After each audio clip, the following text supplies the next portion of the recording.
যে আমরা দেখতেছিলাম কর্ণ ম্যাট্রিক্স। তো কর্ণ ম্যাট্রিক্স কোনটা? যে বর্গ ম্যাট্রিক্সের যেসব ভুক্তি মুখ্য কর্ণে অবস্থিত নয় তাদের প্রত্যেকের শূন্য, সে ম্যাট্রিক্সে কর্ণ ম্যাট্রিক্স বলা হয়। তো আমরা একটা উদাহরণ দেই, সেটা হলো 4 0 0 0 5 0 0 0 6।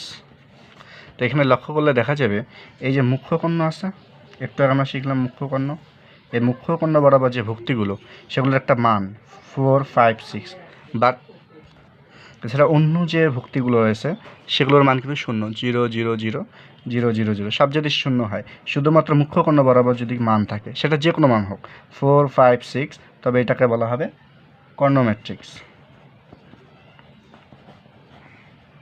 এই কর্ণ ম্যাট্রিক্সের আমি 4 5 6 লিখছি, তো এগুলো যদি সব এরকম হয় যে 4 4 4, বাকিগুলো 0, এরকম তো হতে পারে, তখন এটাও একটা কর্ণ ম্যাট্রিক্স।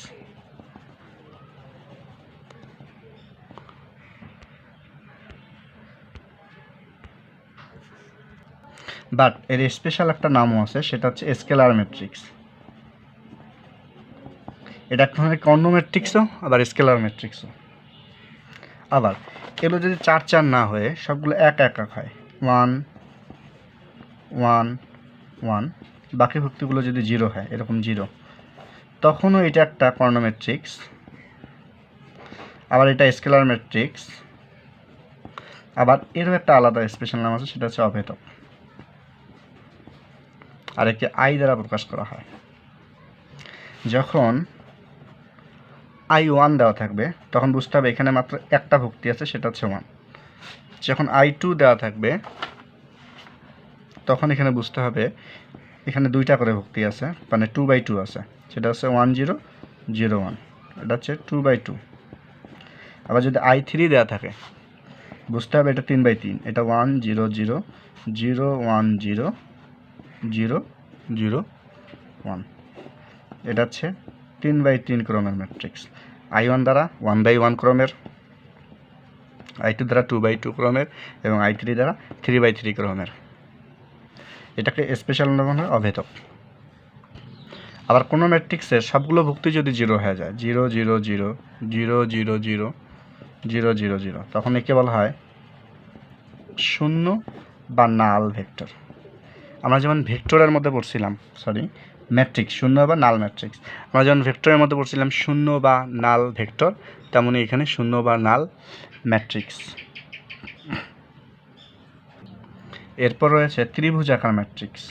তো ত্রিভুজাকার ম্যাট্রিক্সে আবার দুই ভাগে ভাগ করা যায়, একটা ঊর্ধ্ব ত্রিভুজাকার ম্যাট্রিক্স আর একটা হচ্ছে নিম্ন ত্রিভুজাকার ম্যাট্রিক্স। তো ঊর্ধ্ব ত্রিভুজাকার ম্যাট্রিক্সটা কি? যেই ত্রিভুজের যে ম্যাট্রিক্সের উপরের অংশে মান থাকবে, একটা ত্রিভুজ আসবে আর নিচের ভুক্তিগুলো সব 0 হবে, সেগুলো হচ্ছে ঊর্ধ্ব ত্রিভুজাকার।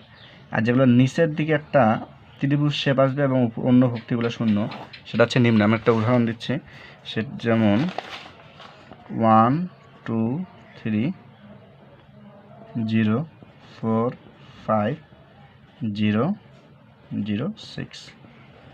এখানে আমি একটু লক্ষ্য করি, যদি আমি শূন্যগুলোকে বাদ দিই তাহলে 4 1 6 এবং 1 2 3, হ্যাঁ, এখানে একটা ত্রিভুজ উৎপন্ন হয়েছে এবং এই ত্রিভুজটা জিরোগুলোর উপরে, সেই জন্য এটা হচ্ছে ঊর্ধ্ব ত্রিভুজাকার ম্যাট্রিক্স, ঊর্ধ্ব ত্রিভুজাকার। আবার যদি এরকম হয় 1 0 0 2 3 0 4 5 6, তখন এখানে এই 0 0গুলোকে বাদ দেওয়ার পর দেখা যায় 1 3 6 এবং 1 2 4 5 6 এর মধ্যে একটা ত্রিভুজ উৎপন্ন হয়েছে, এবং এই ত্রিভুজটা নিচের দিকে হওয়ায় একে বলা হয় নিম্ন ত্রিভুজাকার ম্যাট্রিক্স।